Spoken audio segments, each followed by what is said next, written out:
Anyways, folks, while Phil's getting that, my name is Alan Ark. I am software quality engineer working with Cisco now. We were originally, we're a duo out of Ann Arbor, but I come from Boston, so that's wicked awesome. I'm gonna be talking about New Year and Renew You. The thing is, I want you to remember yourself this year. No clicker, so I'm just press a button. Okay. I don't know how to press the buttons. Yeah, so Cisco do security. Blah, blah years, blah, blah years. I like wine. Thank you, Phil. What does that make me? It makes me an old man. Yes, I love it. So anyways, fun fact, we're all stressed, right? So this guy here on the screen, you may know is Charlie Day. I know him as one of my high school classmates' brothers. That's the way it is. Yes, he's also from Rhode Island. That's the way we say it back home. Anyways, we're stressed. We're in software. We're always pulled in different directions and all these competing priorities. And sometimes I think about getting out. You know, I really do. You can't do it all. And that's not even just the stuff at work, stuff at home too. How do you manage that? I actually know lots of people who left the industry because this is too much. I'm here to talk about ways to maintain your balance. And I have a little soapbox. I am an old man. But here are three things that I do almost on a daily basis to try to center myself and just try to hold on. And it's kind of funny, all these three things I did today. Shared prioritization. Because the thing is, you're carrying all the stress. Just realize you're not alone, all right? Share it. There's not a problem. It's not a sign of weakness. If you're sharing the fact that you're stressed, other people are going to listen and you realize you are not alone. Laugh. That's a big thing. If you can laugh, oh my God, you're going to be in a good spot. And I'm going to share a little exercise that I do called box breathing. And we will do that together right now. No, wait. Anyways, we'll do a little bit right now. I want you to try to hold your breath for 4 seconds.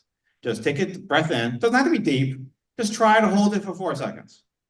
If you can't, that's okay. Try for 4. You can always let it go. One thing I really want to emphasize here is you're not alone. You're really not alone. Shared prioritization is asking for help, letting people know all these things you have on your plate. If they don't know what you're stressed about, how can they help you? Right? So one of my big things is I heard about yes and from Michael, right? I'm about yes, but yes, I can do that, but something's got to fall on the floor. I don't have unlimited capacity. I'm only human. I got this, and this. So help me figure out what really is the top priority and work on it together. But realize this is going to fall on the floor. And then when you ask me about that, I can say, we talked about it. We did shared prioritization. We agreed. Not a priority. Yeah, it's a P 0.5, but it's not a P0. I'm working on P0s. And what that allows you to do, allows me to do, I don't have to worry about that stuff that we already agreed on is not as important as the stuff I'm working on. And we agreed to it because we shared it. We shared that process of prioritizing what really is important. But that does mean you have to be honest with the people you're talking to. And they also need to be honest with you. They can't say, not a priority. You need to do it. That's the opposite of shared prioritization. That's just making stuff up. Trademark. Laugh. I don't have a funny story about this guy. I don't know him. I don't know anybody's family. But the thing is, if you can laugh, that actually helps reduce the stress, right? So we heard, I had a joke and I totally forgot it. That's because you're an old man. Because I'm an old man. Well, I thought about it here before. Anyway, I can't tell you the one I had in my head. Knock, knock. Omelet. It's good to run.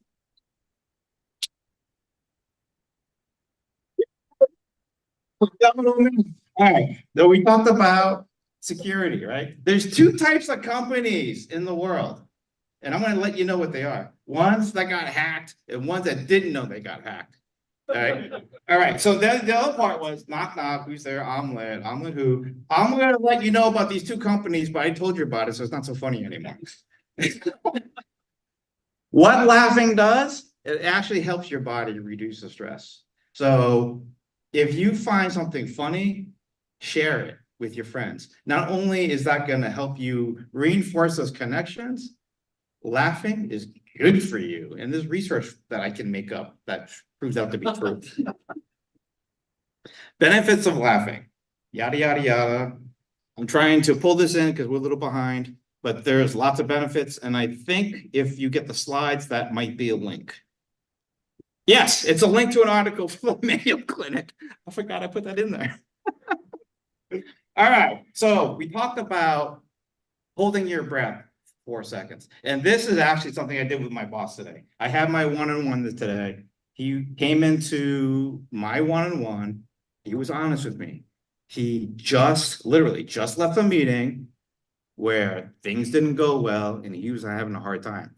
And he was just trying to level set with me that he kind of wasn't in the right mind space. And I appreciate that. And I said, oh my God, this is going to dovetail with my talk tonight. He's like, what are you talking about? Like, I want you to just relax and just kind of bear with me. We're going to do some box breathing. This is actually used by the Navy SEALs. Has a calming effect and just takes a few seconds, right? The big thing about box breathing is there's a bunch of steps you can read. What you want to do is take a breath in, but you want to take it at the same rate of breath in for 4 seconds. And there's a reason why I asked you to hold your breath for 4 seconds. That's step 2. Hold your breath for 4 seconds if you can. You can't do 4 seconds, do 2. And then exhale. Steady rate of exhale for 4 seconds and repeat as needed. All right, so hopefully Winnipeg, I hope you can hold your breath for 4 seconds. Spokane, hope you can too. I don't know if you're on, but Seattle, I know you can, and Portland definitely can. Hold your breath for 4 seconds. So we're going to try box breathing exercise. First, how do you feel? Take a note of that. Don't have to say it out loud. Just take a note of to yourself. How are you feeling right now? All right. And then we're going to do box breathing. We're going to do breathe in for 4 seconds, hold for 4 seconds, exhale for 4 seconds. Happy slide. Happy slide. All right. Close your eyes. We are going on a journey. Take a breath in. It doesn't have to be super deep. In, 2, 3, 4. Hold, 2, 3, 4. Out, 2, 3, 4. In, 2, 3, 4. Hold, 2, 3, 4. Out, 2, 3, 4. All right, now check with yourself. How do you feel? Better, worse? All right, and that was literally not much time, right? If you did that for a minute, imagine how you would feel. This is something, unfortunately, I do on a daily basis to try to get myself centered. And it is literally that easy. You can try other things to help yourself. Mindfulness, just be present, meditation, drink water, exercise breaks, journal, whatever floats your boat. But the idea is do what works for you and then keep with it, right? If you can free your mind and your body, you can renew you. And we are at the new year, might be a good place to start thinking about yourself because you are important. And you're so important, we actually want you to get more involved with PNSAC. Volunteer. Yeah, I just wanted to share my stress with you that I'm really concerned that we don't have enough volunteers, So we need some volunteers. Anybody who wants to volunteer would be great. You volunteer. Yeah. We all Thank you, volunteer. Alan. Absolutely.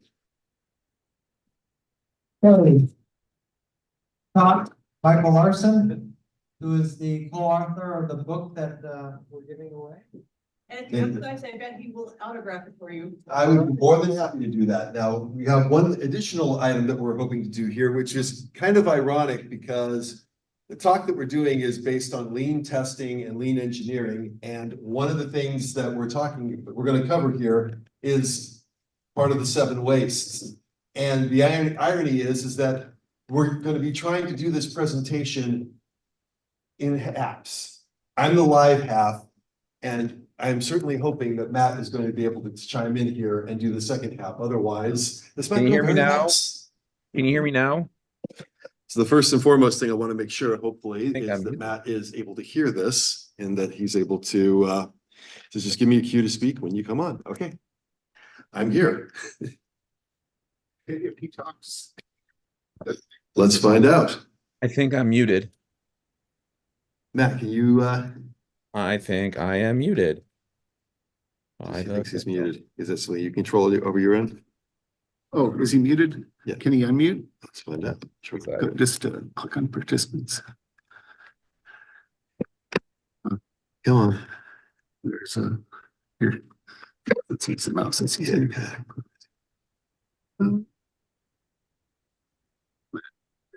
It's not muted. He's unmuted. Hello, can you hear me now? Let's try that. All right, And so let's let's see if see, the Matt, volume are is- you able to? Can you hear me now? Oh, this is gonna I be am fun. talking. I can hear you. There. Okay. Okay, while we're having these technical difficulties, I'm gonna introduce Yinki. Yinki is one of our board members and he wants to talk about papers. Well, since you guys are all relaxed, we're short of volunteers, I'm gonna stress out by saying that we really need to think about contributing to our technical papers. It's not muted. Our conference is distinguished by the fact that we have peer review papers. Anyone that you know, including yourself, if you're interested in doing a paper topic that you consider is of current interest and relevance to some for quality field, please consider writing a paper, or better yet, if you have colleagues that are sort of like up and rising in their career, coach them, right? That's even a better conference. Okay, try talking. Help us nurture the Right now, next generation of authors and If Matt talks. work with them. If you can hear us. Work with people who are interested in becoming reviewers.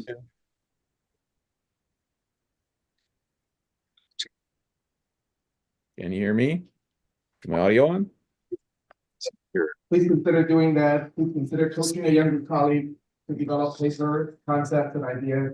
Please submit a proposal and please work with us all in context. What if he talks?